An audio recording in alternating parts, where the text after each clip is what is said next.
Sore ini kita akan kaitkan secara khusus antara nasionalisme dengan globalisasi.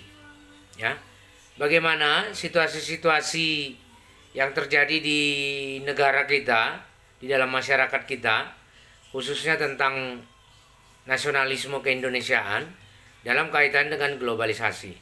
Ya, baik, saya mulai dari pengertian globalisasi saja dulu.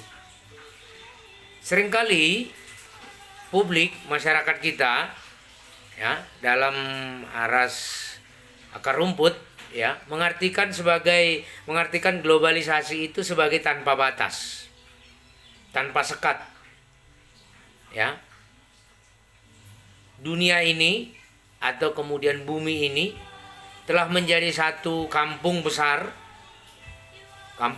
yang seolah-olah tidak ada batasnya lagi, tidak ada sekatnya lagi.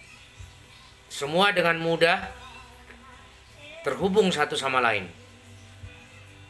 berkomunikasi satu sama lain. Kita yang saat ini berada di Bandung, atau saya yang saat ini berada di Arca Manik, di salah satu sudut kota Bandung, itu bisa berkomunikasi dengan teman-teman di 8 penjuru mata angin. Ya. Tidak ada lagi sekat. Begitu juga dengan komunikasi saya dengan teman-teman saya di Amerika Serikat, atau kemudian di Tiongkok, atau kemudian di India, atau bahkan di Eropa begitu.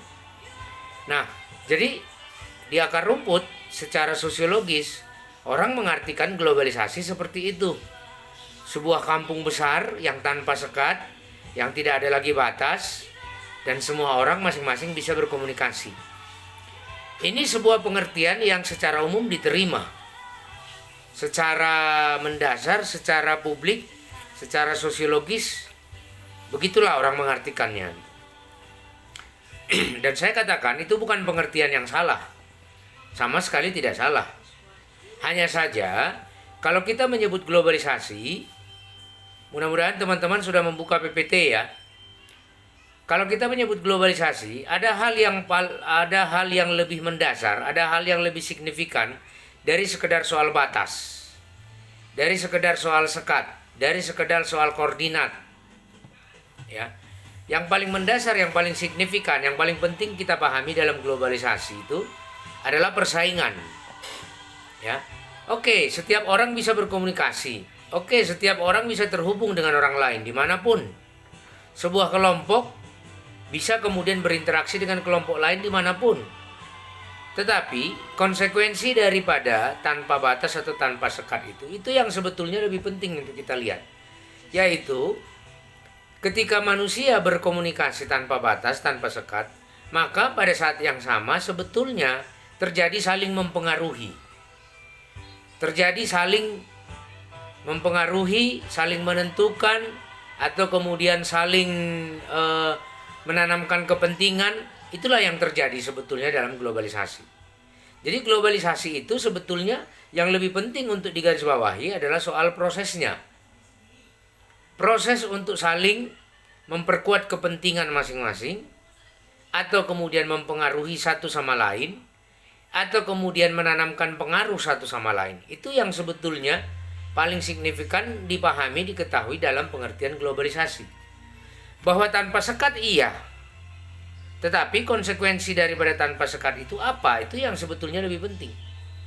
Nah, jadi kalau kita menyebut bahwa sekarang ini adalah era globalisasi, itu artinya bahwa setiap orang, setiap kelompok, termasuk juga orang Indonesia, kelompok-kelompok sosial di Indonesia, dia bisa memberikan pengaruhnya, dia bisa menyebarluaskan pengaruhnya, dia bisa menunjukkan kepentingannya, dia juga kemudian bisa menanamkan pengaruhnya, mempengaruhi orang lain, sehingga orang-orang lain itu terpengaruh.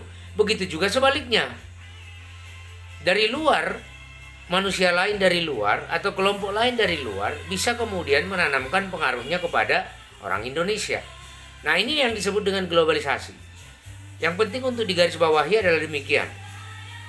Pengaruhnya, kepentingannya, ya, dari masing-masing. Setiap orang bisa mempengaruhi orang lain. Setiap orang bisa menentukan, bisa memperkuat, bisa mempengaruhi orang lain. saya juga bisa dipengaruhi dan bisa mempengaruhi. Nah, inilah globalisasi. Oke, dengan kata lain, singkat cerita, mau saya katakan bahwa globalisasi itu adalah sebetulnya sebuah arena persaingan. Globalisasi itu adalah di mana komunikasi itu terbuka, interaksi itu lebih luas, tetapi pada saat yang sama berupaya untuk saling mempengaruhi, saling menunjukkan kepentingannya, berusaha untuk kemudian saling bersaing. Inilah yang disebut dengan globalisasi. Mahasiswa Indonesia bersaing dengan mahasiswa di Bangkok. Mahasiswa Indonesia bersaing dengan mahasiswa di Brunei Darussalam, atau kemudian di Kuala Lumpur, atau kemudian di Manila. Inilah globalisasi. Jadi bukan soal tanpa sekat atau tanpa batasnya, tetapi bagaimana kemudian konsekuensinya, yaitu bahwa setiap orang bersaing satu sama yang lain. Baik persaingan yang sifatnya individu maupun yang persaingan yang sifatnya kolektif. Itu yang pertama dulu. Jadi pengertian globalisasi demikian. Lalu konsekuensinya, impactnya terhadap nasionalisme apa? Nah, dampaknya adalah setiap orang sebetulnya saat ini ditantang untuk mampu untuk menentukan siapa dirinya, kemampuannya, keahliannya. Dia harus mampu bersaing dengan orang lain. Otomatis kalau supaya dia mampu bersaing dengan orang lain, dia harus meningkatkan kualitas dirinya, keahliannya, kemampuan, daya saingnya. Nah, sehingga dalam era yang terbuka yang bersaing sekarang ini, tidak terkecuali orang Indonesia akan menyatakan kepada dirinya bahwa seharusnya saya ini sekarang adalah seorang aktor global, aktor internasional, saya adalah warga dunia. Saya kemudian sudah mampu berkomunikasi dengan orang lain di mana-mana di dunia ini, termasuk di Amerika Latin misalnya.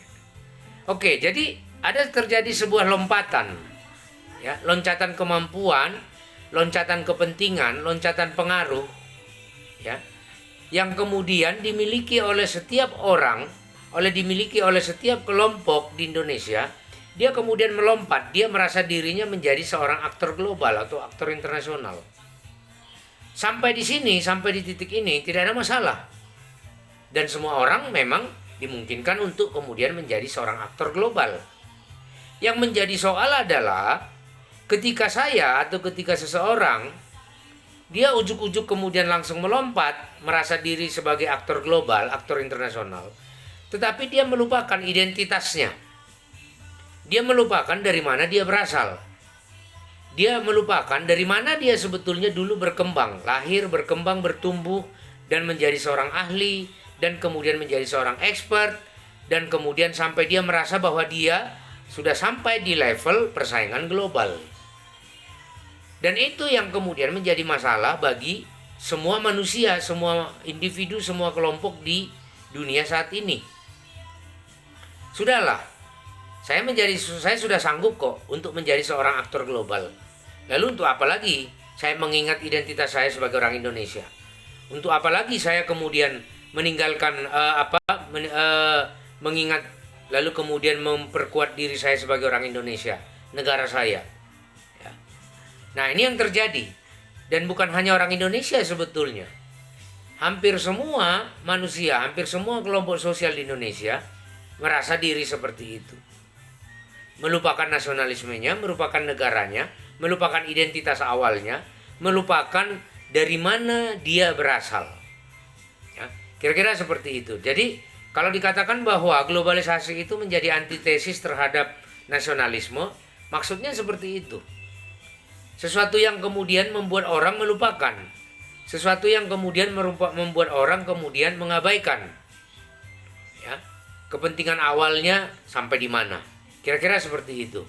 Baik, teman-teman, sambil saya menjelaskan, ya, silakan teman-teman